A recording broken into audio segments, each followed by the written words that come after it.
Andy, my dude, have you heard of the magical website builder known as Squarespace? Ugh, not another Squarespace ad. I feel like every podcast is sponsored by them. Hey, don't knock it till you try it. Yes, okay, it is overhyped, but actually it lives up to the hype.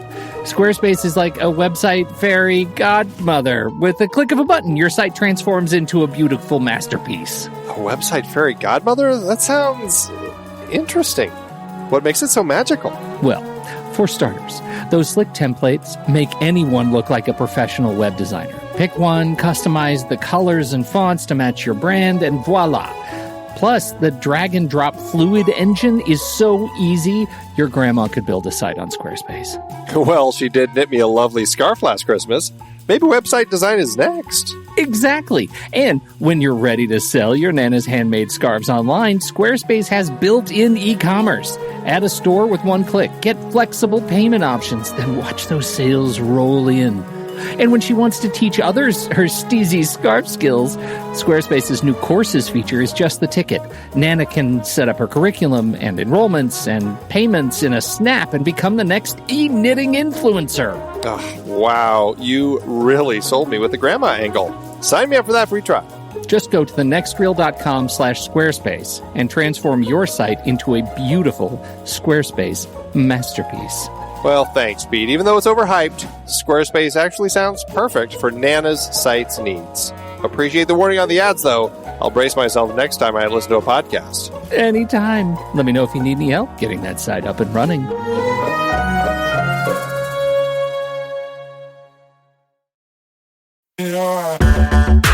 Andy, can you believe we've almost hit 700 episodes of The Next Reel? I know, it's crazy. And with all the other episodes in our family of podcasts, we are well over 1,200 episodes of movie conversation. It's really pretty amazing that we've gotten to have these in-depth movie chats every week for over a decade now. And we couldn't have done it without our loyal community of film fans.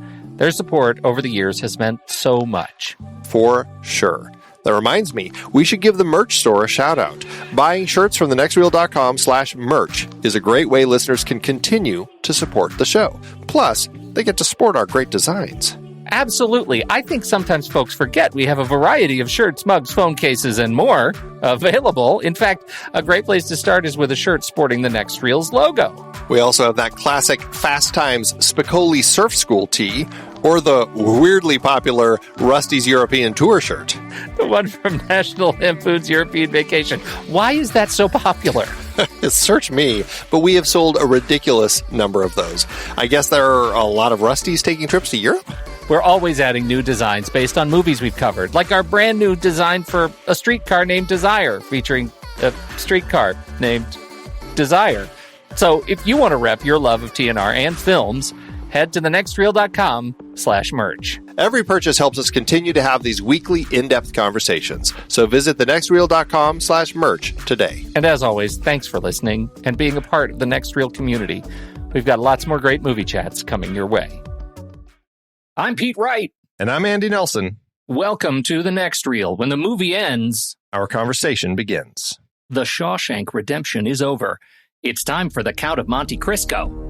Ladies and gentlemen, you've heard all the evidence. I submit that this was not a hot-blooded crime of passion. Consider this. A revolver holds 6 bullets, not 8.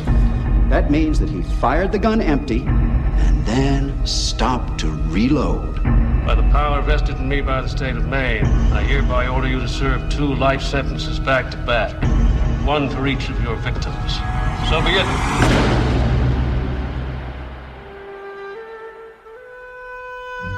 Send you here for life? That's exactly what they take. I believe in 2 things. Discipline. Help me, Dad! And the Bible. Here you'll receive both. Andy came to Shawshank Prison in 1947. Why'd you do it? I didn't, since you asked. You gonna fit right in. I must admit, I didn't think much of Andy first time I laid eyes on him. He had a quiet way about him. A walk and a talk that just wasn't normal around here. There are places in the world that aren't made out of stone. There's something inside they can't touch. What are you talking about? Hope. Let me tell you something, my friend. Hope is a dangerous thing. Damn it, new friend, you're putting me behind. Hope can drive a man insane. You better be sick or dead in there, I kid you not. Better get used to that idea. Oh, my holy God. I guess it comes down to a simple choice, really. Get busy living. You get busy dying. Get busy living. Or get busy dying. That's damn right.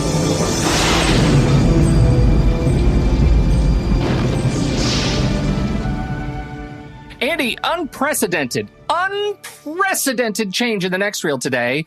We're not prone to these kinds of shenanigans, but in fact, we were, practically on a dare, asked to invite these guests back to the Next Reel family to talk about this fair movie. Tom and Tony Bancroft, animators extraordinaire, gadabouts, gentlemen about town, scholars, handsomest men in Hollywood. Welcome to the show, guys. Thanks, Andy. Thanks, Pete. Thanks for having us back. Yeah. I guess we didn't break the internet with our last episode, Tom. We did it. It came close. Let's see. Last time we were here, we talked about 101 Dalmatians, which was in our wheelhouse, being animators. But now we, and I think at the end of that... It was a short episode. We only got up to 100, I think. We talked about 100 of them. Yeah. I remember 98. We've been dying to see what happens to that last Dalmatian. And then Emma Stone comes along and we have another Disney live action remake. What is that? So excited about what Disney's doing with these things now. I like Emma Stone. I'm going to watch anything she does. So I probably will be there for that. Although it looks dark and yet cheesy at the same time. I don't know how they've achieved that. I see the trailer dropped and I heard a lot of negative comments. It seemed like the internet wanted to jump on it and say bad things, but I agree with Tony. Emma Stone classes it up quite a bit. Yeah, she does. Definitely. Welcome to Hot Take Country, USA. We have to get mad about something every time a trailer drops, but I think she looks great. And I'd watch her staring at rocks. Sure. Stones. Yeah. Maybe Emma Stones. I missed that joke. Yeah. How did I miss that joke? What do you guys, before we dig into the movie, what are you guys up to right now? Who would like to go first? Give us a little plug. But Tom, you came out first, right? So go ahead. Is that how you all determine things? You were the first one out. I'm the eldest. Yeah. Yeah, I was. I am older. So yeah. In China, they said Tony was more gracious to let me out first. So he is the favored son. That's right. I'm considered the first son. In China, for sure. But you're welcome. But we don't live in China, Tony. So I'll go. So I have a lot going on. Both Tony and I are instructors, but I'm at Lipscomb University, where we have an animation program that I started here about 6 years ago or so. And I also have started my own company, which is Pencil-ish Animation Studios. And that's actually the very first crowd-funded animation studio in history. So we're in history, if you don't count a couple other things. But yes, we are on wefunder.com/pencilish if you want to check that out. What else? Let's see. I think I do a podcast. I'll let Tony talk about that, and just keep him busy with all kinds of stuff. But those. Oh, and then Mermaids right around the corner. I don't know when this drops, but I'm the creator of Mermaid on Instagram, which is a daily drawing challenge in May, where you draw a mermaid every day. Tom took over a whole month of the year. Well, I'm glad they let you do that. That's so much to draw. That is. Every day you draw a mermaid. You guys up for that? That event has really taken off like crazy. And we have over 1 million posts on Instagram now in the last, I think it's 6 years. Wow. And then also, I just discovered that TikTok, it is even bigger there and has 33 million posts for everything. Mermaid. On TikTok ends with 1 million. Whatever you say. That's how it works. I think it So does. on TikTok, are they videos of them drawing them then? It's them drawing or revealing the drawing. Okay. There's creative ways to do that. And I've posted on TikTok. I have my own TikTok too. And with me, it's sort of like, speed drawing. I'm videotaping myself drawing, but I speed it up, because you only have about a minute. Do you have signature TikTok dance? I don't. I should have like the mermaid wave or something like that. It needs to be that. The old guy mermaid dance. I could really catch on. Here we go. Well, unlike Tom, I don't have a month that has a name that I created for it, but the other 11 months, I'm hard at work as an instructor for APU, Azusa Pacific University. I started the animation program there. I've been working, actually not for Disney like I'm known, but for Warner Brothers recently. I just animated Space Jam 2, which will be coming to theaters this July. Super Electric Boogaloo. Right. You got to add that to any too. Yeah. Working on storyboarding a new Warner Brothers feature right now. And yes, as Tom said, we covered all 101 Dalmatians in our podcast because it's the Bancroft Brothers Animation Podcast. It is available on iTunes and Spotify. Go check it out if you love animation and low-sounding twins that are really old. It is a great podcast to listen to. I'm not an animator.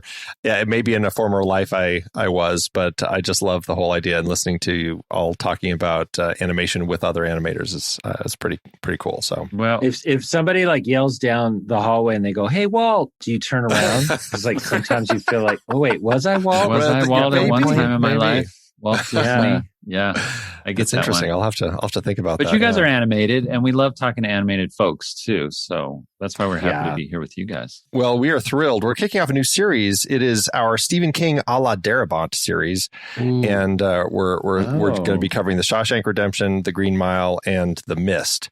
So it should be a fun little series. But we're kicking it off with you. Before we start, though, I just have a couple questions since. By the time this comes out, the Oscars will have just ended.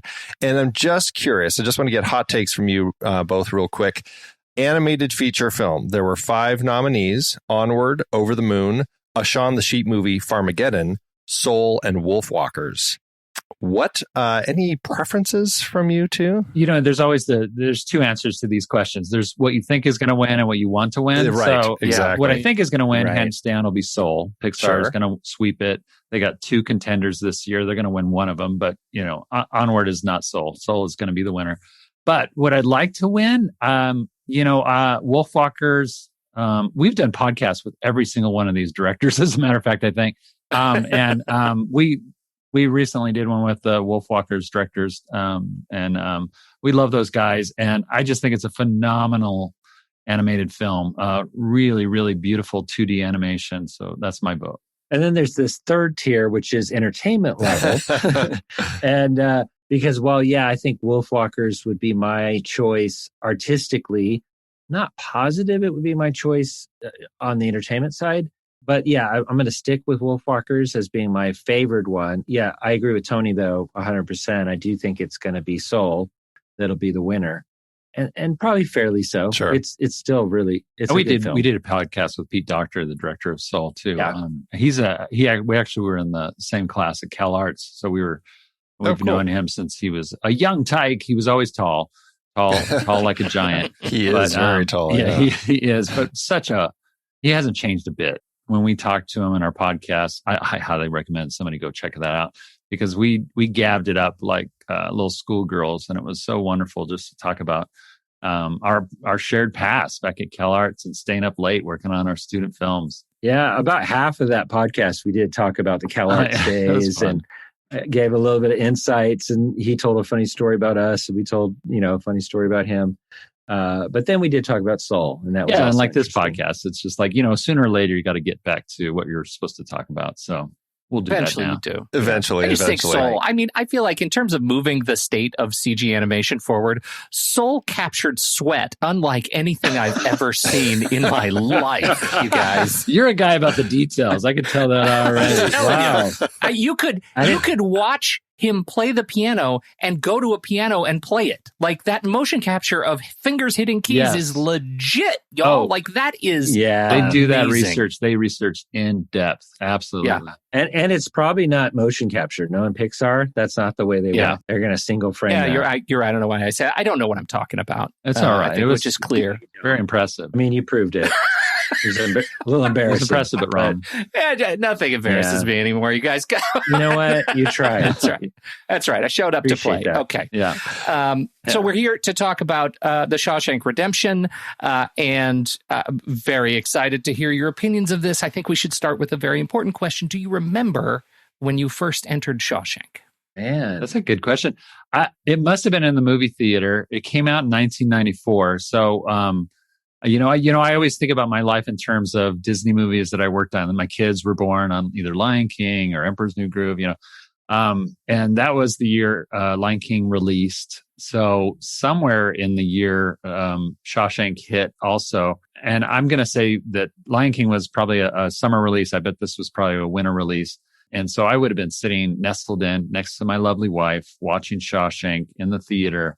I remember it being life-changing, though. It was one of those sitting in the theater and enjoying the story. I will say, I think I came into it with a lot of misgivings. I think I waited. I could have waited about a week probably before I saw it. And only because I was really thrown off by the poster, the marketing campaign for Shawshank. Yes. Really took me aback. And I thought it looked like a horror film. It looked like, I didn't know what it was, but you just see Tim Robbins in the rain, and I was just I don't know. Right. It's the platoon shot at the end, right? And in Platoon, it didn't end as well. Right. Yeah. So I have the same kind of fuzzy memory, but very close, which would be, I definitely saw it in the theater, but all the bitterness going in that I think all the U.S. had, which was, what's with this title? Yeah, right. Let's go see Shank Wright, whatever. Nobody could say it right. Nobody knew what it was. And then, the poster, the marketing on it, I remember was terrible. Not only the title, but also, because really it's based on a book called Rita Hayworth. Rita Hayworth and the Shawshank Redemption. Yeah, there it is. It was published in different seasons, which in 1982. is actually a worse title. Let's be fair, that was an even worse title. But and not a lot of people knew Tim Robbins very well. They knew him from Jacob's Ladder, which is also a reason, probably, Tony, that you thought it was a horror movie. Because Jacob's Ladder Bull Durham. Bull Durham, right? Yeah, that was true. a comic term. Okay, which was also a horror movie. Hey now, horrible. but I will say this, just to end that, I loved it right away. Some of the hard to watch prison scenes, I remember were hard to watch, but the redemption of it, the redemption part of that title really comes through. Is it though, Tom? Is it about redemption? That's not even the theme of the movie, is it? What is he redeemed from if he's innocent? Spoiler alert. We're doing spoilers, right? Is that okay? It's all, Spoiler. Okay. Yeah, go ahead. Yeah, but Tony, that's a built-in part of the story, is that he knows he's innocent, but nobody else thinks he is, even the system, of course. He has to redeem himself. And then he even has somebody pop up later on in the film that can prove it, and they don't let him prove it. Right. And so he basically has to find his own redemption, Tony, by escaping. That's true. He makes his own rules. And by taking down those who kept him there. Yes. Right. So his redemption and is justified. One, we get justified redemption, and two, his paramour Morgan Freeman, Red, is it actually does his time and gets out legitimately. Like he's the only guilty man in Shawshank. He does his time, and he learns some lessons too along the way. I think I saw the movie. I thought it was a good movie for years, but it's a movie that keeps getting better, and I don't think I learned that it was a great movie until I saw it probably 15 years ago, and it became that great film. I think I was too young when I first saw it. I didn't understand it. I didn't have enough great male friendships that lasted years to really understand that this is also kind of a love story that you don't get in, done quite as well as this movie does it, as their relationship changes and evolves and becomes stronger as a result of all of their trials. And it's just terrific. I love that love story is between, two men, but that it's a black man and a white man, right? And because in the book, I don't know if you guys know this, but Red is an Irish white man. And so they went a totally different direction when they cast Morgan Freeman for the part of Red. And I think it honestly has taken this film to another level because you've read the book? No, I don't read. No, Just did research. research. Just read Google. All right. Google. Just He reads reading, Google. Yeah, right. Right. Andy, have you read the book? I have, yes. Okay, I think you're the only one. I haven't read the book. Okay, Or good. if I did, I swore I did, but I didn't. I don't have any memory of it. What is different? It's a short novella. It's in the different seasons collection. And I think this is Spring. I believe Hope Springs Eternal, I believe, is kind of the subtitle for it in there. And I mean, it really holds true to what Frank Darabont did here. Frank Darabont, as he adapted it, he did add more meat to it. He expanded Brooke's character a little bit. There were a few other elements that he had to kind of expand on to flesh the story out, but largely it's very accurate the way that it's told. But I think I heard there were multiple wardens too, and they made it just one warden. Yeah, because of time. I think just as the time was going and everything, but. Which I think works so well in the film because the warden's character, where my understanding is in the book, every warden has a unique sort of personality. And in the movie, the warden changes over time, just as all these other characters and relationships over the years, and he just gets worse. He's terrible. He's poisoned by being inside that system in authority. It's just terrible. And I think it actually feels really natural to have him sort of age right along with the story. He really becomes the big bad, bigger and bigger over the course of the film. By the time you're getting toward the end and you're seeing him cutting all these shady business deals, as he's doing these work release programs and having the prisoners, build roads or whatever it is they're doing, and making deals with the people that he's taking the work away from so that they can get it. And it's like, this guy is just like, he is really up to no good. So it's interesting to see that character, especially from the start of the film when he is, preaching the word of the Lord, and he's such a seemingly, kind of holy, kind of focused character who's there to really reform these people. And you just see over time that that's really not what he's up to. I think that's what I love so much about Shawshank is that they play with it's kind of one of the things that makes this such a guy's movie. I want to say that. I know it sounds sexist to say it, but it is very sexist. Yeah, thank you. There's so many movies, there's so many movies that are like kind of been deemed as the guy movies, right? There's, this one I consider Tombstone a real classic guys movie. And then of course the all-time classic, The Godfather. But it's that this one plays upon, truths in a very interesting way, because there's Warden Norton, who we're just talking about, who's probably the most dishonest person because he puts on airs about who he really is, right? About the good book and his belief and faith. And yet he is the most dirty, crooked, hardest cursing, violence loving kind of bad guy. Although Captain Hadley, of course, played by the lovely Clancy Brown, he is so wonderful too, wonderfully mean and sadistic. But yeah, I feel like Andy, our main character, he's the only one that has this kind of pure, honest voice through the whole thing. And he's supposed to be, this cold-blooded killer. What he really is the one that has the most common sense, the most truth about him, is kind of undying in his truthfulness, gets him in trouble sometimes. But he has such the pure heart, and even though, the other convicts like Red and all these other guys that are in it, that are such a great cast, they all play around with truth, talking about how they're all, not there, they're all there by accident, or, they were screwed by their attorneys or whatever like that. They know that they're bad people. They know that they have a place there, that they deserve to be there. And yet they play up this whole thing like it's everybody else's fault. Andy's the only one that it's not his fault. And yet he takes the most responsibility for at all times being the most truthful and good-hearted of them all. And, it's funny because I think about Andy in the movie, and obviously I've seen this movie so many times, and it is that kind of thing where I'm at home, I'm flipping channels, it's just on. It's on all the time, right? TBS, whatever that, especially back in the cable days, it would just be playing at all times of the day. And my wife always said, "Oh, I just lost you again to Shawshank," because I would just sit down and I'd just start watching no matter what part of the movie it was. But I've seen it so many times. I kind of have been thinking about Andy a lot, like who was he? Because you see very little of his life before he goes to jail. And when he's in jail, he seems like this noble, cold, but noble kind of guy. No, and I mean cold in that he doesn't show much emotion. He's very sort of calculating emotionally and calculating. And that's why people think he probably was a murderer, I guess, in the movie. But like, was he the guy before the movie, back when he was the banker and not a great husband? Was he the kind of guy that would have got the beers for everybody else, like on the top of the roof in the movie?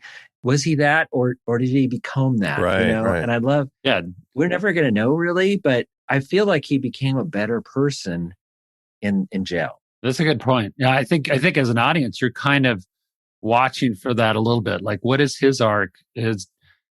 Did he have things that he regretted? He did talk about his relationship with his wife that he regretted, that he was a bad husband, that he drove her to what she ultimately did. So he was going, I have to take some responsibility here. I'm not the victim that everybody else is. I actually think I caused this problem in my marriage that ultimately rocked me here. So, but I think we like him for that, don't we? I mean, I feel like, who's this guy that's going to take responsibility for his wife screwing around and then, go, yeah, I didn't kill her, but it was probably my fault. Well, it's an interesting thing to look at, the way that protagonists can be written in scripts, because I think they'll fall into two camps. One, you'll have the protagonist who has some issue with their character, and over the course of the film, you're seeing that protagonist like go through that big character arc of figuring out, what they need to do, how they need to change to become a better person, and kind of make that change at the end of the script. Hopefully. But then you also have that type of protagonist who really is kind of, they're setting an ideal, and just by being there over the course of the film, you're seeing them change a lot of the people around them. And I think what's interesting with Andy Dufresne is that he definitely, I feel like, is in that latter camp where he's really kind of like, you're seeing from the start, as we're meeting Red, he's going to these parole hearings, and he's kind of like pitching it, but he doesn't really have that sense of hope. And Andy kind of brings hope into the prison and starts changing all this stuff. And he talks about hope, and Red is always like, hope's a dangerous thing. And that line kind of goes through of him and hope all the way through the end of the film.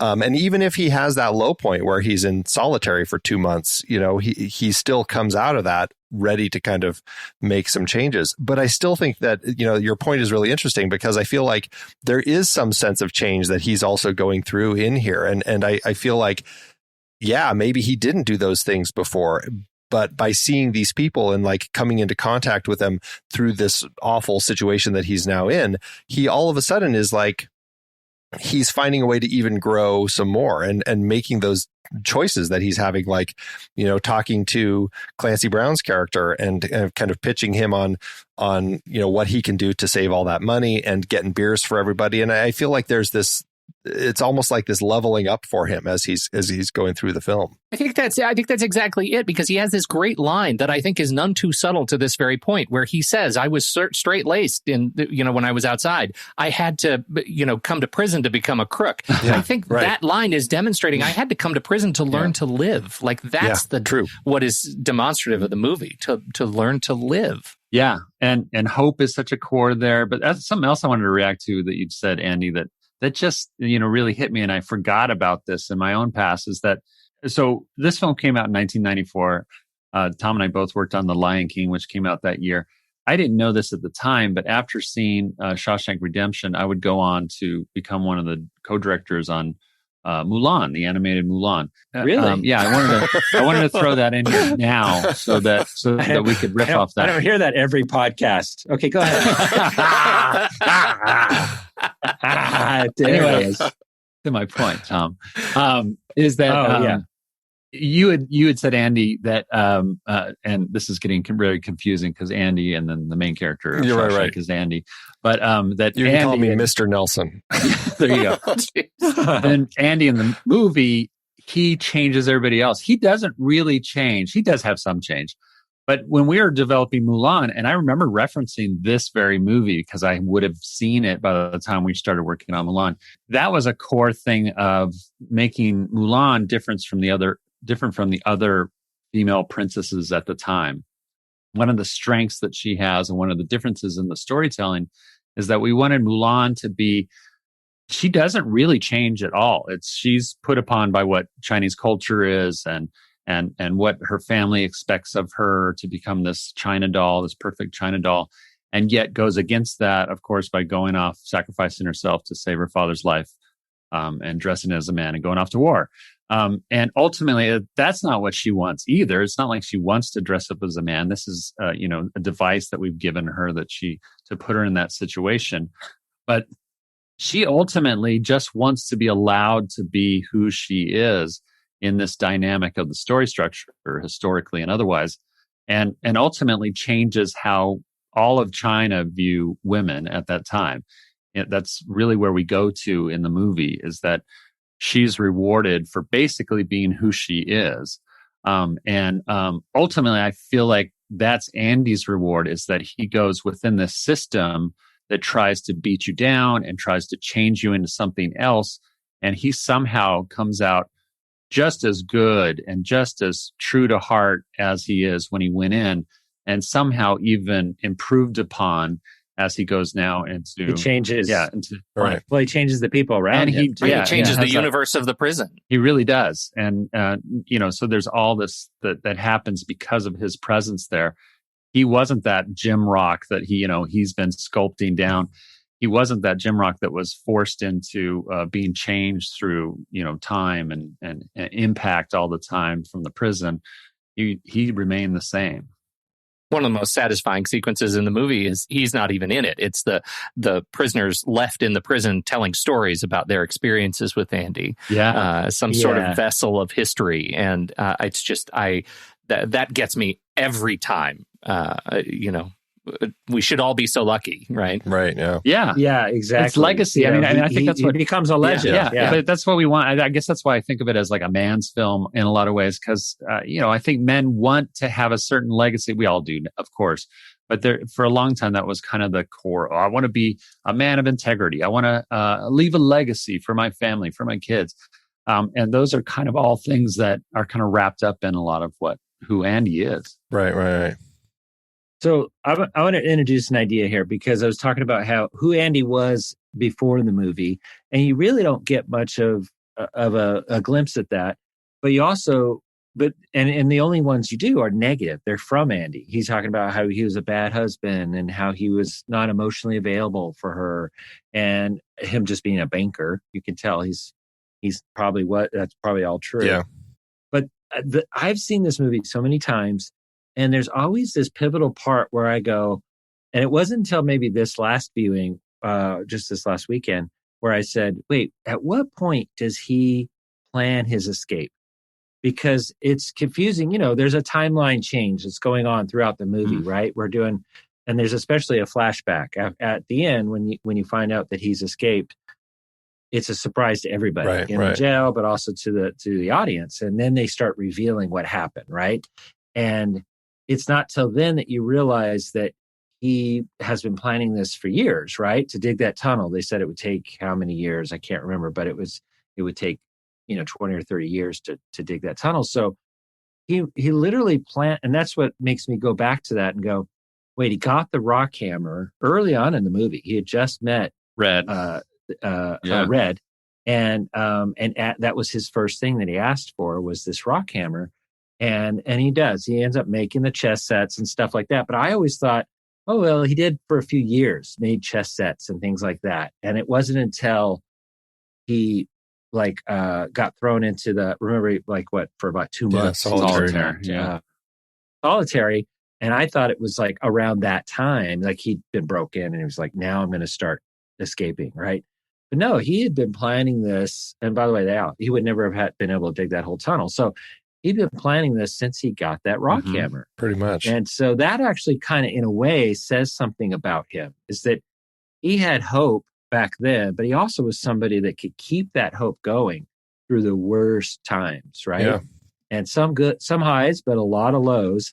and then in the end was ready when things got really bad at that sort of the third act, where he gets thrown into the jail. Like all hope is gone. They've killed this guy that he trained, and he's been told he can't leave, and that they found out that there's a guy out there that could clear his name and he could get released. And oh no, we're not going to do that. Everything's going to stay the same. So he's at his lowest ebb, and he knows he's got a way out. Yeah, right. All as he's saying all those things, and it's really Red and the rest of the audience that doesn't know what he knows, which is he's got a way out. And so when Red is hearing him kind of lament about, maybe it was me that killed my wife, really, because I wasn't emotionally there. And what script-wise, what that's doing is that's getting Red and us, the audience, thinking that he's depressed and he's going to go kill himself, right? Yeah. Oh, and then we find out he got rope from one of his other friends, right? And so it sets everything up. And we've already seen Brooks kill himself too. Depression. True. Yeah, with rope, right? And so great setup to find that all out. Because that's the part that I think a lot of people have missed is like, when did he start making this plan? And I think it's fascinating in some ways that it was within the first few months, probably, of him being it was how long after he got the rock hammer did he get the poster? Because for me, that's when he started planning, because he had the rock hammer. And to me, that may have been legit. And in the flashback, we go back to when he first drew the A on the wall. Yeah. And the pieces start to come together that, he's going to need something to cover that. So he goes back and gets the poster. Right. You're right. That would be the official kind of start of when he did it, when he got that poster. So the rock hammer he had pretty early on, but then the poster, 2 years, that's about when he figured out that the walls were soft enough that he could actually get through it with the rock hammer. And I love the script writing. Frank Darabont doesn't give I don't think we give him enough credit for the script for this movie. He gets a lot of accolades as a director, but I think his script work is far, far better. Just how he orchestrates everything. That Rita Hayworth poster, he gets the idea. Remember the movie night that they have where all the guys in jail, and Rita Hayworth does that little flip of her hair, and Red, Morgan Freeman's character, just goes gaga for that, makes a big deal about it. It's after that he asks for the Rita Hayworth poster. And so it's nicely set up there that you think, okay, well, he fell in love with Rita Hayworth. He had seen that movie a bunch of times, just like everybody. And so that's why he would ask for a specific, nobody questions about like, well, why Rita? Or, why not this poster, that poster? And we do see that as years go on, there's a new Marilyn Monroe poster or something like that. Right. Yeah, and then Raquel, right? Oh, Raquel. Yeah, Raquel. Well, I can't even say it. It's Raquel Welch. Welch's jelly.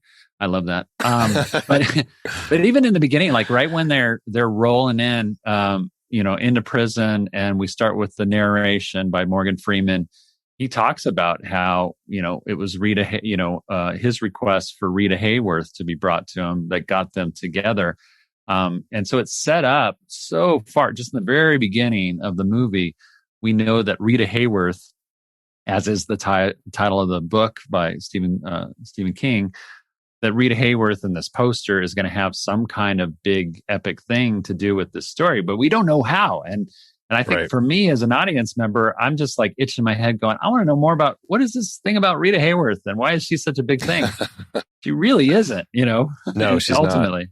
What's funny is that they changed the title because originally it was just called Rita Hayworth and Shawshank Redemption for the film, but Frank Darabont started getting all these actresses sending requests for auditions and sending their headshots in because they wanted to play Rita Hayworth. They thought it was a Rita Hayworth biopic because apparently they didn't know Stephen King's story, and so they're like, we got to change this.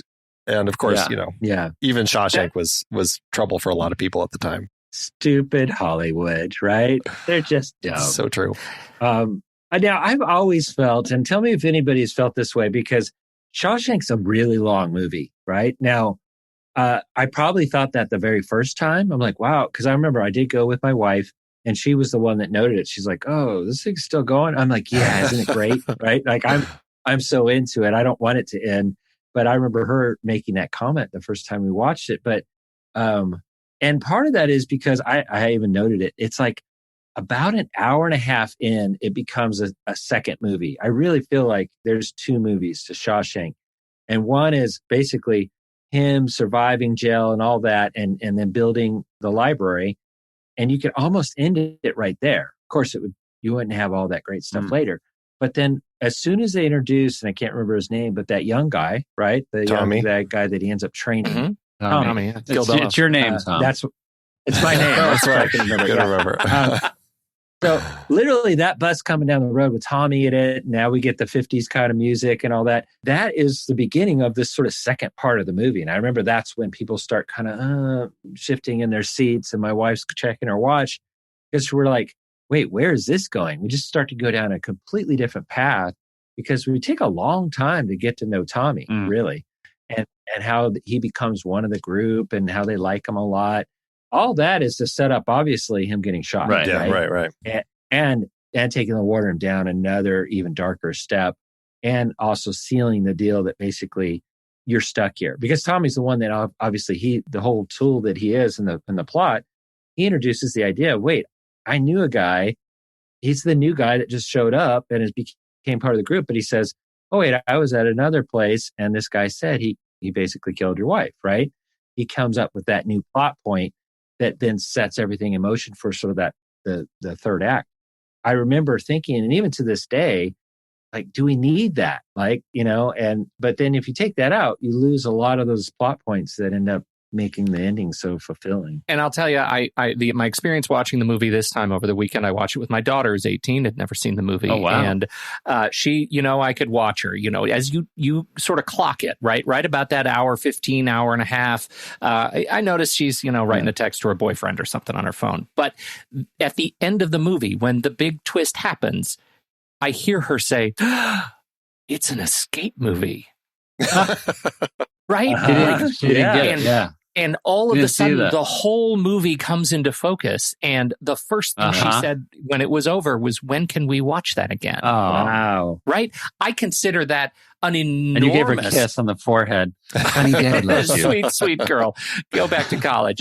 No, it is exactly the experience that I wanted her to have, which is, I think, it has to be what Darabont is going for there, that says if you are patient through all of these blocks that we're putting together for you, you will be rewarded at the end. You trust me. And I think that's one of the gifts of the movie. And I think it's why it had such a hard time in the box office, and why it's such a great candidate for that slow burn kind of, home video release traction. Well, I totally agree. That's why all of us probably had it's a pretty good movie the first time. But then the second time and the third or the fourth, you love it even more. And I've heard this response from many, many people. Yeah, and it's because you start seeing the genius of Frank's great script. I want to go back and give him a nod there again. Because if it wasn't for that scene that you talked about, Tom, when Tommy... God, why am I always talking to Andy and then talking about Andy and now I'm talking about Tom? Yeah. Anyway, when Tommy, that character, is introduced and it legitimately gives him the redemption that we want for him, that we see that he could prove now that he's an innocent man. It actually is that, because there's, up until that point, there's a question mark in our head. We never saw if he shot her. We only have his word. We saw how the trial went down. He did seem cold. Well, and I'll add to that, Tony. The first time I watched that movie, I was waiting for that moment to where, oh no, we're going to hear the final truth that he actually did, because they're setting it up with there's no innocent people here. There's in Shawshank, and he's like, well, I kind of didn't do it. He never actually even says that, right? So I'm waiting for it to come out that he actually did kill his wife. And to your point, that doesn't happen. I feel like there's all these sort of like red herrings that are kind of being thrown out during the movie. I guess my point about Tommy is that up until that point, we as an audience are not knowing if he's going to break out of the prison. Well, we don't know that he's breaking out of the prison at that point, but when he does, we feel like it's okay. We allow that. He's still a good guy because he's already been proven innocent in our minds. And therefore, this is his only true way to get out of this situation. Otherwise, he's just going to go on being punished. And we don't want that for our main character. We like him too much at that point. We want him to get free. But now we see it as a just thing that he's doing. And not merely a celebration of prison literacy programs. which right. it could have been. Which it could be. It could have been. Right. It could have been. It could have been the Birdman of Alcatraz type of story. Yeah. Right. Exactly. Buy a book. Well, what's interesting also about that is, not only was he planning his escape, he had the rock hammer, he was digging the hole with the poster covering it up. But once he started getting into the money laundering side of things with the warden, not by choice, but he was kind of forced into it.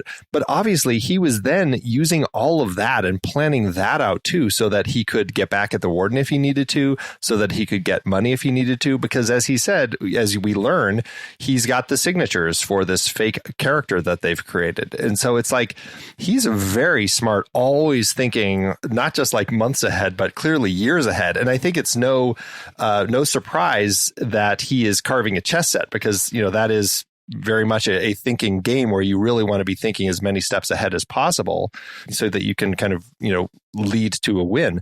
And I think that's exactly what he was doing, is he is just so far ahead of everybody, and including the audience. And that's what makes that last half hour just so gratifying, when the warden throws that chess piece and it goes through the poster and you just hear the clunk behind it as it's bouncing down the tunnel. It's we have the same look on our face that Morgan Freeman does when we see him. Metal pipes. Yeah. It's so exciting. Yeah.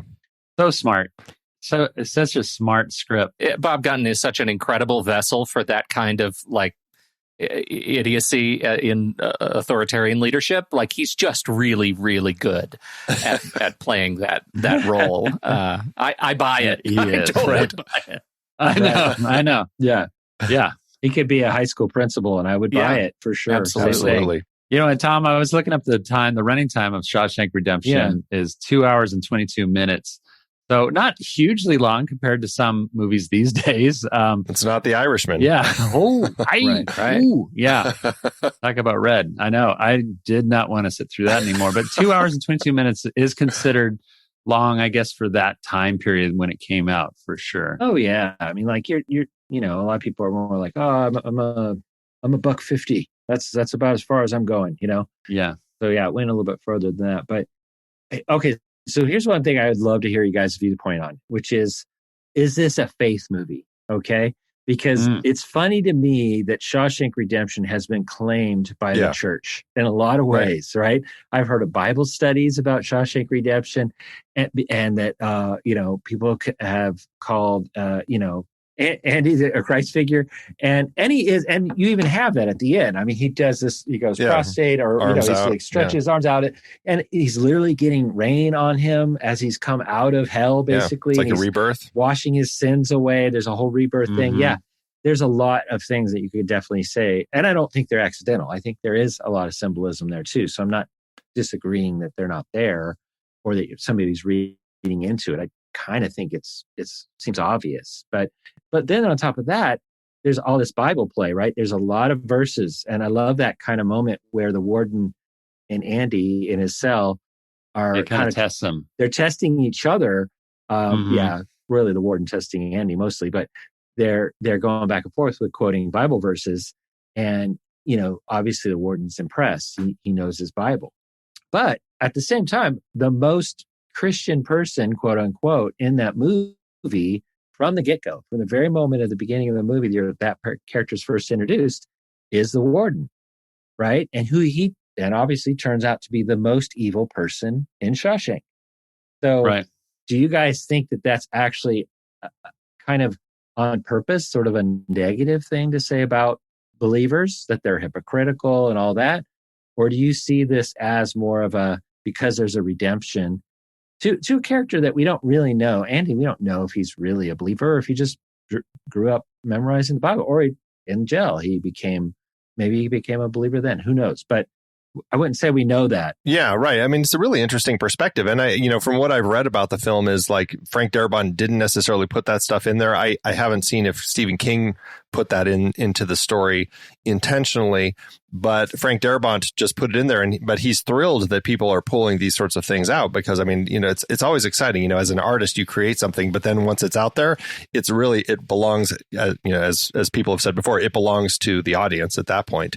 I love that people get these sorts of views out of it. And absolutely, I think that you can really see that. And what I find so interesting about that perspective between the different characters is, I mean, a certain sense, I think that there's an interesting biblical read to it where you look at somebody like the warden and he seems like very much he's preaching like he's holy, but he's less than holy, like one of the people who's worshiping the idols type of person, like he sees the Bible and all the elements of it almost as just something to kind of hold and use as kind of a tool rather than actually being a religious person. And so I think that's interesting. Whereas Andy, we don't know much about him, but he does come across as that type of character who kind of rises up from the bottom and just becomes somebody who's just there doing good and by doing that ends up influencing people. And so I can absolutely see where people would see kind of like some Christ metaphors coming through with the story. I find it a really interesting read. Yeah. To me, it's about, the themes of the movie. I could see how people of faith and Christians particularly have taken this on and as their movie in a lot of ways, because the truth, the themes are about truth. The themes are about integrity. Hope is mentioned oftentimes in there. And Andy embodies those elements. So, I don't think it was, derived in any way to be a faith movie, in any way, because of the people that were involved and the intentions that I know, just like you talked about, Andy. But I do think that, it's a great example. It's a great movie to cling to if you are a person of faith, because there's so many rich elements there. There's so many truths that come out. There's so many contrasts between good and evil and things like that you can gain from it, and it does impact you. I felt that when I left the theater the first time I saw it. I felt like moralistically, I felt impacted also. I didn't feel like I just saw a really good movie, great action filming and all this kind of stuff. And whoa, that score, it was just more this feeling of like, wow, I went on a journey with this guy that I really respected and I grew because of it. I think it's, pretty much what I know about Scripture I learned from Jesus Christ Superstar. So, take that for a grain of salt. All this loosely. Yeah.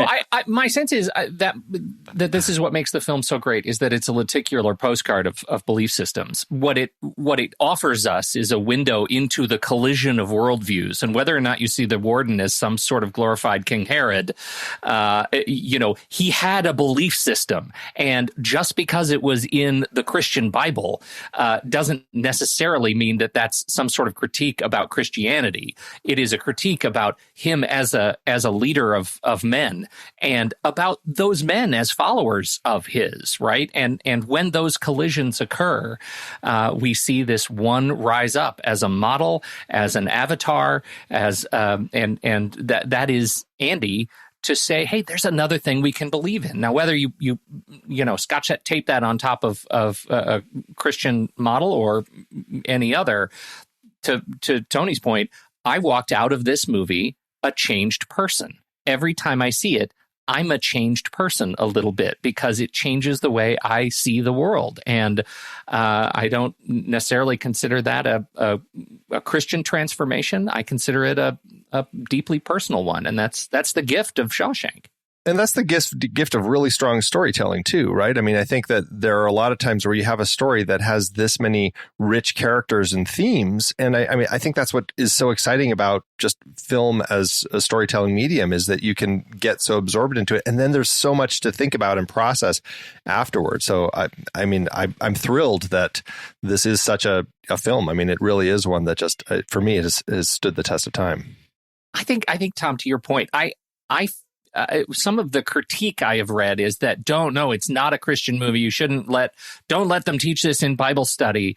I have to come around to, let them have it. If there's anything that pastors and religious religious people are great at, it's teaching through stories. Let them use it. Yeah, it's a great story. You could say that's biblical, Yeah. Parables. Yeah, right? Parables Yes. are. Absolutely. Yeah, that's exactly Absolutely. what it is. I think as a parabolist, let them have it. Right.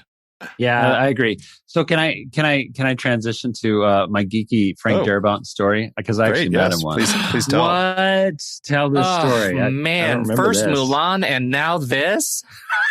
I gushed like a little girl. I got to say, I think I cried on his shoulder. I was so excited to meet him. So I'm taking you guys back to about 10, 12 years ago. I went to the San Diego Comic-Con, Geek Central, as we all know, San Diego Comic-Con. And I'm walking around with a couple friends from Disney. Now, I had already directed Mulan at this point, so that puts it somewhere. Thank goodness. In early 2000s, about, right? And I turn the corner, no joke. I turn the corner, and I'm already. This is my domain. This is heaven to me. Okay, I'm in Comic-Con around all the geeky stuff, the artwork. I love it all. I'm just soaking it up. I'm already like just a little schoolboy around candy or something. The fibers on your skin are tingling. My spider senses. And I turned the corner, and it was like my spider senses went off. I just felt like there was a presence there. And sure enough, I look up, and there, at a booth that they were selling like really rare comic book original pages and stuff like that, was Frank Darabont. I recognized him immediately. But not only Frank Darabont, but he was with and hanging out with and gushing over the comic book pages with Guillermo del Toro. Oh my! So Frank and Guillermo hanging out like buds. Nobody else is around them. Nobody recognized him. I think I saw a couple fans like, "Is that no?" They just like, "Oh, it's probably Tom Bancroft, the old white guy, bald guy." That is probably Tom Bancroft. It can't be Frank Darabont.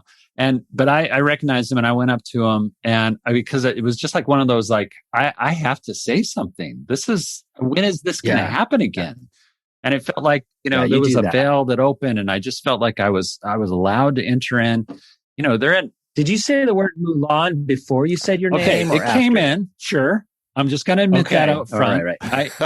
I always feel like, we in the animation community will recognize this if there's fellow animators listening. We always feel underneath live action people. We always feel like kind of the ghetto version of filmmakers and stuff like that.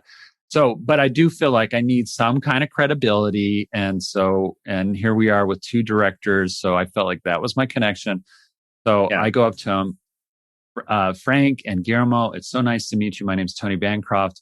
I don't mean to bother you. I'm a huge, huge fan. I start looking at Frank. I was not as intrigued with Guillermo. I'm going to just say that up front. I think it was very obvious. I wouldn't be either. I started just I don't really love your straight to Frank. And I guess I said, I'm a huge fan. I've learned so much from both of your work. And I'm like purposely trying to include Guillermo now. I just huge fan of Shawshank Redemption. I'm a director too, because I could see there was like this glaze that started happening. Yeah, right. And they're like, we're having a moment over, John Buscema Spider-Man page. What do you I was feeling like I was getting that vibe. So I had to give some credibility out there. I'm a director too, but in animation, I co-directed Mulan. And then, there was a countenance change in both of them. I could tell. And I think it was Guillermo first who does really appreciate comics and animation. And he was like, "Oh, dude, man, that's a great film. I love that." And I'm doing a bad Guillermo all of a sudden. And Frank too said he had seen the film, and that all of a sudden changed me. And I almost started weeping just hearing somebody that I looked up to. You needed that. I needed that for my lifetime. You really needed that. Tom? No, I know. Would you call that the Darabont redemption? I mean, that's so good. Yes. Yes. I felt redeemed that two live action directors that I really greatly admired said they had seen my film and loved Mulan. And I thought, this is cool. And all of a sudden I felt like I was welcome at the party. I was part of the, party. Right, but then you walked around. But then they quickly turned away and kind of elbowed me out. And I thought, okay, that was the moment. Okay, but there was a moment. There was a moment. So anyway, Frank, that's fun. Have you ever thought about an animated film? That's right. You could produce. Did you do that? I did not. That would have been you, Tom. So funny. For sure. Tom would have tried to get a job offer out of it somehow. Right. I would make a job out of it. Yeah. So, all right. So I have a question for you all. you're both animators. You work with a lot of actors and their voices. I just have to say, we have not yet brought up the fact that this is where that Morgan Freeman voice starts, right? Yeah. I mean, we all knew who he was as an narrator actor. Guy. He'd done some documentaries and stuff like that, but this is really like the film where you're like, oh my God, he needs to narrate every moment of my life. Like this is like just the best voice, right? I mean, Morgan Freeman, I can't imagine now anybody else playing this part. He's so good in it, and then the voiceover kicks in. You're like, oh. I read this great story. I love it that you say, oh, he'd narrated some things before. He narrated the Civil War, like the iconic voiceover, like this Ken Burns thing. I glossed over that a little. And you can minimize that if you want. But backing up, I mean, to what I said at the beginning, Morgan Freeman was not Frank's choice. It was Tom Hanks. The behind the scenes I saw, he didn't even know. Was it? No. He didn't even know, like, they didn't think of Morgan. He didn't think of Morgan Freeman, some casting director or somebody. He's like, I can't remember who brought it up, but, first, and I'm sure it was like his studio head or something like that. And I think he didn't like the idea at first. Obviously he had something, he wanted to be true to the story and all that and have this white Irish man, but, which I guess is Tom Hanks. Actually, I take that back. Tom Hanks, he was thinking of for Tim Robbins' character. For Tim, which I can see that he'd be a perfect dandy in a lot of ways. Yeah, absolutely. Although, I don't know if he'd it's squeal so like funny a pig. to see Tim. Yeah, do you guys know? Do you guys know how tall Tim Robbins is? And I'm like, he's a really tall guy. Like he's like 6. Yeah. Probably Pete Docter height. 6'5". Okay, so yeah, for sure. Yeah, he is. But like you see it at one point, I think they play him down a lot, as far as not skyscraper above most of those people. But you see at what point they go through like a jail cell and his head is like barely missing the top of it. Yeah. While everybody else is making it pretty easily. And that's where I think it really sticks out. Can you imagine Clint Eastwood in that part? Can you imagine Harrison Ford? I know. Or Paul Newman, or Hackman, or Redford, or Robert Duvall. I mean, all of those were names in the running for that part. I can't see any of them, and they're all amazing. Really? I could see Tom Hanks. Robert Duvall, maybe. I could see Tom Hanks. Well, what's stranger? Yeah, you look at the Andy Dufresne role. This is Tom Hanks, Kevin Costner, Jeff Bridges, Tom Cruise, Matthew Broderick, Nicolas Cage, Johnny Depp, and Charlie Sheen. Those were people who either were thought of for the part or wanted to be in it. It's such a strange list. Yeah. And actually, Rob Reiner, he actually read the script and loved it so much. He actually tried buying it from Frank Darabont because he wanted to direct it himself. He offered him $2.5 million to do it. And he wanted Harrison Ford and Tom Cruise to be the characters. And I just can't, like, the Rob Reiner, Harrison Ford, Tom Cruise. I'm like, that's not, I can't even picture that. That's a different film. That's so weird. Yeah. And, but hats off. Very light. Hats off to Roger Deakins, the cinematographer, though. And Thomas Newman, who did the score. I mean, those were two big names at the time. Obviously, two names that have gone on to do huge things even since then. But they added so much credibility. Can I back up too? I read a geeky thing that I just love, a little trivia about Shawshank, and particularly about Morgan Freeman doing the narration. That they actually recorded the narration once before. The first take that they did, it was like done in 40 minutes. The whole film, he narrated all the lines that he does in the film in like 40 minutes. But it was recorded in some little, shanty town, little, I don't know, bad area. So it was not recorded in the best quality. It was, they got it kind of on the fly. But they used that recording track, that very first one that they recorded, and actually shot to it because they wanted to get a certain timing and pacing and mood for a lot of the scenes.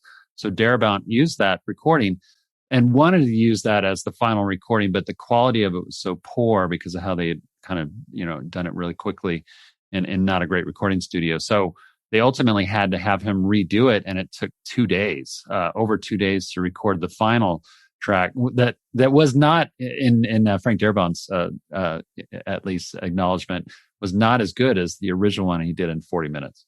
Isn't that funny?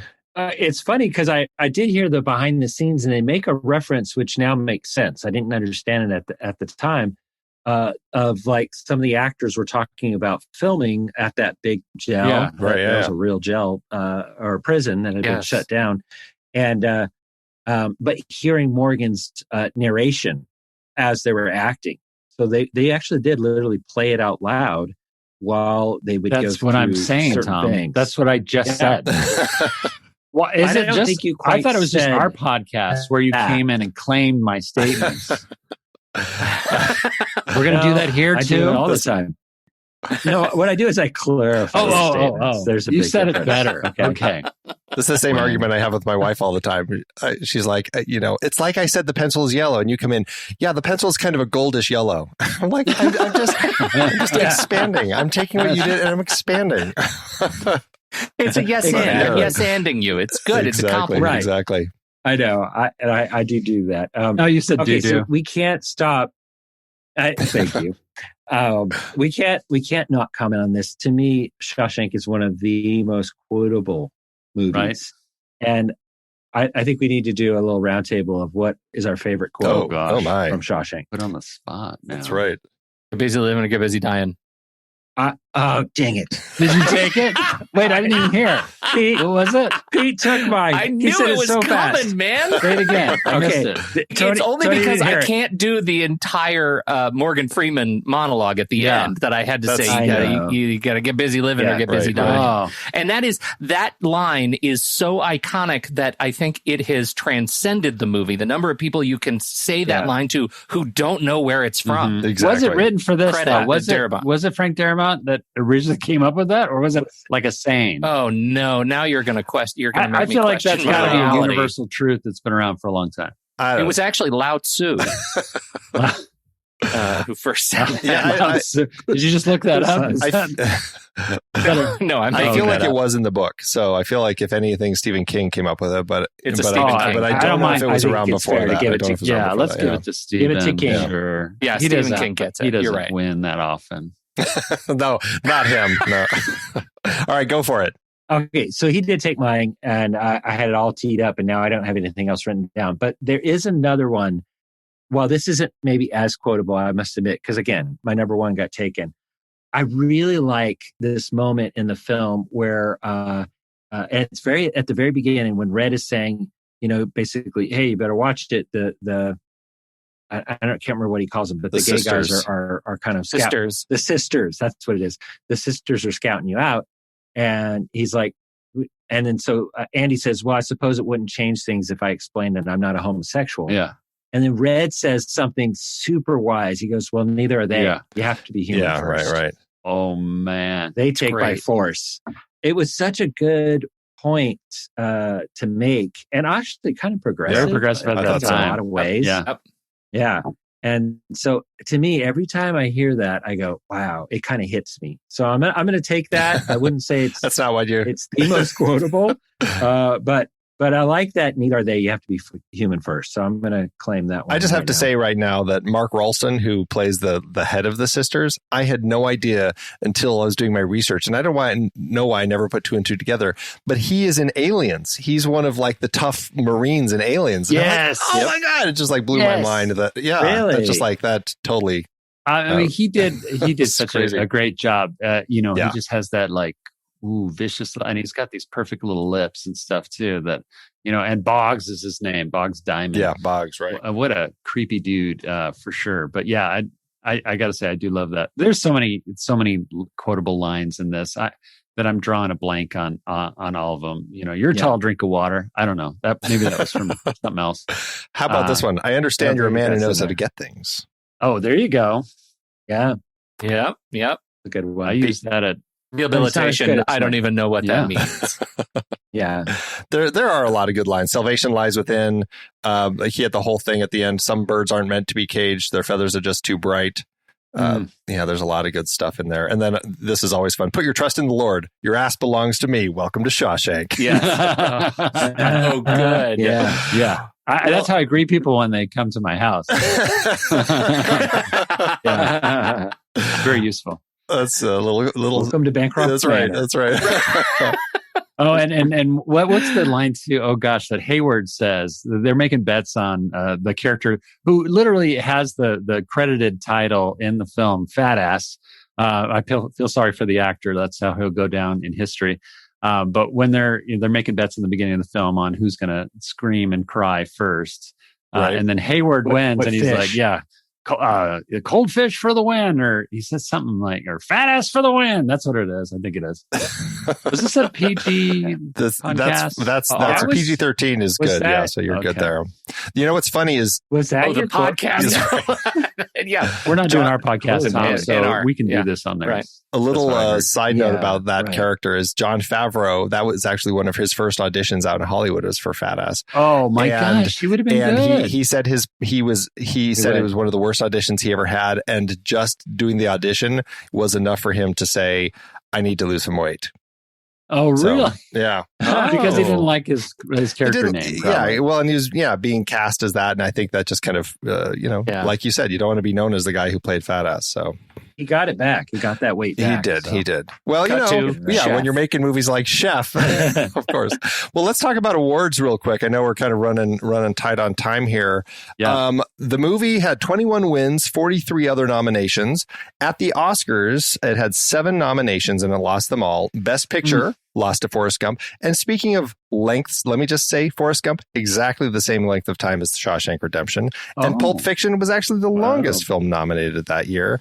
At I think it had an extra 10 or 15 minutes on it. So it's not the longest film in the bunch. Wow. It was a year of long films. It was. Morgan Freeman was nominated for Best Actor, but lost to Tom Hanks for Forrest Gump. Best Adapted Screenplay lost to Forrest Gump. Best Cinematography lost to Legends of the Fall. Best Sound lost to Speed. Best Film Editing lost to Forrest Gump. And Best Score lost to Hans Zimmer for The Lion King. Oh, wow. That's right. Yeah, that was a big year. Those are all really good. A lot of good stuff. But that was before the animation division had their own award. So right. Otherwise, Lion King would have won. Well, because they didn't have an animation category, but Beauty and the Beast had already been nominated for Best Picture, so it could have been in the mix for at least Best Picture. There was that's a whole podcast in itself. That what happened with Beauty and the Beast. There was a lot of right.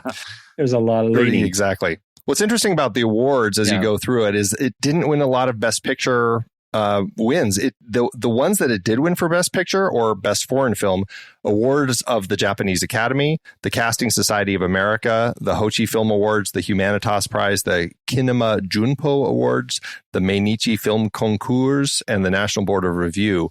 So it's interesting that for film that has stuck around so long, it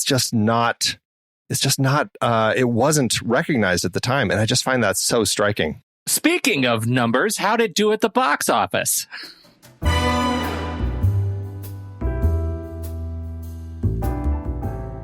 That's right. Well, Darabont's first feature-length adaptation of King's work cost a cool $25 million to get made, or $43.2 million in today's dollars.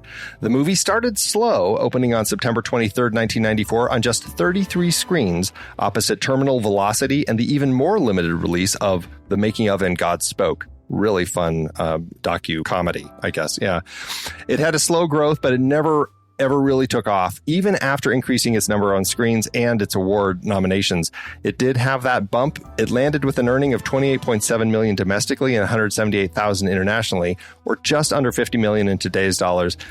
Puts it in the green barely, giving an adjusted profit per finished minute of $47,000, but Warner Brothers considered it a loss. That being said, they must have seen what was in it, because they shipped over 300,000 copies of the video to video stores, and it became not only the most rented title in 1995, but one of the highest grossing video rentals of all time. Yeah, video really saved that film. Absolutely. It's one of those movies I've owned on every format with the exception of Laserdisc, because Andy bought that one. Because I had that one. Oh, yes. because there's only one sucker out of four that got into Laserdisc, right? That was me. Hey, I skipped the HD DVD. Good for you. Good call there, because you're already burned on the Laserdisc. The halcyon days of the formats that you have to flip over every 15 minutes. Right, exactly. Yeah. Did you double down and do beta and VHS? I did. I grew up with beta. Yeah, Superman. Oh man, yeah. Dad was a real hooligan for the stuff. This was an absolutely fantastic movie to revisit, and made even more so with you guys. At this point, we turn our attention to the horror show that is Flickchart.com. If you don't remember, Flickchart.com allows us to pit this movie against other movies that likely shouldn't be pitted against this movie. So you have to imagine you're sitting on an island and all you have is a TV and this movie and one other movie, and you get to pick between the two. And we go through about 8 of them. And so Andy is going to walk us through our journey to Flickchart. Let's see where we go. Flickchart hate crimes. First up, we have The Shawshank Redemption or The Birdcage. Oh, Shawshank Redemption, absolutely. The Shawshank Redemption or Platoon? Shawshank. Totally Shawshank. Yeah. The Shawshank Redemption or Creed? Ooh. That's a really good movie, but Shawshank. Yeah. Absolutely. I forgot what Creed was. It's a really good movie is what it is. Well, a lot newer. For sure. The Shawshank Redemption or Black Hawk Down? Shawshank. You're on a desert island. You need hope. Yeah, right. This is a rough one. You need Shawshank. Yeah. Right? I want to watch a war movie. This one, The Shawshank Redemption or Parasite? Oh, for crying out loud. Love Parasite, but it's Shawshank. Yeah, it's still Shawshank. What? Really? Oh, no. Controversial. You're the one. Can we talk right now? Come on. Please. This would be a good podcast because I love Parasite. And Really? I do not agree with that. So Tom and I usually have the same mind and therefore the same, impulses, but not now. Oh my, fighting words. Same urinary tract too. That's true. Which has been stable. Okay. Thank you. Yeah. You heard it here first. Glad to hear. All right. Next up, Shawshank Redemption or E.T. the Extraterrestrial. Shawshank. That's kind of tough. First contender. I'm still Shawshank. I might go E.T. Shawshank. I might go E.T., but I don't know. All right. Well, I want to be controversial. Andy, are you Shawshank? I'm totally Shawshank still. Okay. Yeah. 3-1. Shawshank Redemption or Mr. Smith Goes to Washington. Oh gosh, I love that film too. That's a good one. Yeah. Talk about two very hopeful films. Yeah. Yeah, it's a really good one. To me, it's the grandfather of Shawshank. Really? Yeah, it really is. I'm still going to go Shawshank. Yeah. I'm still Shawshank. I'm Bancroft Shawshank. Brothers do not respect their elders. That's fine. I'm also because we are elders. Shawshank. Yep, Shawshank for me. Oh. Shawshank Redemption or Charade. Charade. What's that? Cary Grant, Audrey Hepburn, Stanley Donen's. Oh gosh, classic. Okay, no, I'm going to say Shawshank. I'm Shawshank. Shawshank for me. Shawshank. This is the last one: Shawshank Redemption or The Godfather. Ooh, hit me in the gut. I'm going to still go with the Shank. I'm going to go with the Shank too. I'm definitely still the Shawshank. I'm Shawshank also. The Shank Reduction. Wow. So that means, Pete, we now have a new number 1 on our flick chart. It is The Shawshank Redemption. The Shawshank Redemption. I can't think of a better movie. I can't either. What a fantastic one to... You know what? In fairness, not one of those was an animated film that it went up against. That's true. If you would have done a classic Disney, like 101 Dalmatians, that would have been hard. I don't know how many times I mentioned Mulan on this podcast. I was really we'll be able to count that. Shawshank or Mulan. Right. We would have had a hard time with that one. Right. Well, exactly. That was fantastic. And now, that seems to be an easy one. If I were to take, Andy, do you have a report on how it did on your personal flick chart? Pete, let me just tell you, it's number 2 on my personal flick chart. It has been in my top 5 for a very long time. And so it's absolutely, and it's one of those movies that when I watched it, I'm like, maybe it's going to bump to number 1 this time. It still quite hasn't, but it very easily could.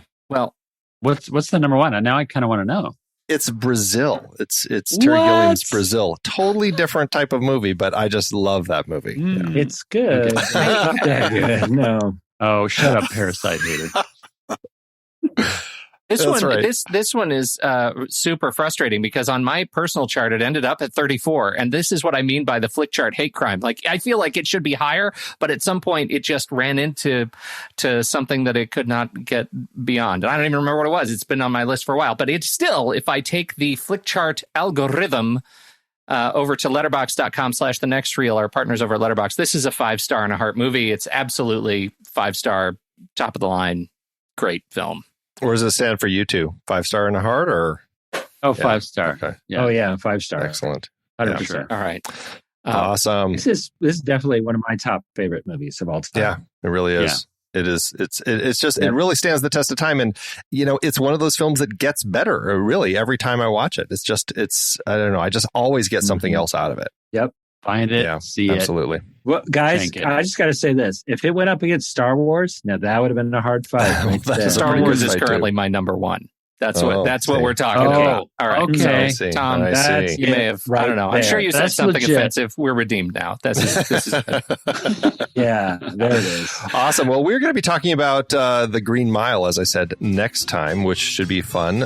This is where he gets Tom Hanks back into his clutches, because Tom Hanks, of course, was doing Forrest Gump at the time. So now he gets to work with Tom Hanks, and it will be another Frank Darabont dip into Stephen King territory. So looking forward to it. Well, Tom and Tony, it's been a thrill having you both here. Thank you so much for joining us. Thanks for having us. This was fun. Thank you. Thanks, guys. Yeah, really appreciate it. Do you want to plug again where people can track your podcast down? Yeah, it's on iTunes. It's on Spotify, pretty much wherever you get your podcasts. It'll be there, I'm sure. You can also check me out on Instagram if you're a Insta person. I'm at Pumbaa Guy, believe it or not. Pumbaa Guy. Pumbaa Guy. G-U-I. Yeah. Two A's. 2 A's. And I'm Tom Bancroft 1, the number 1, but much easier to remember. Is there a Tom Bancroft 0 before you? There's just a Tom Bancroft. I don't know about a 0. Well, he's a 0 in our book. You're always number 1 in our book. Yeah, that's right. That's right. Thank you. Thank you guys for joining us. Thank you, everybody, for hanging out with us. And until next week, when the movie ends, our conversation begins.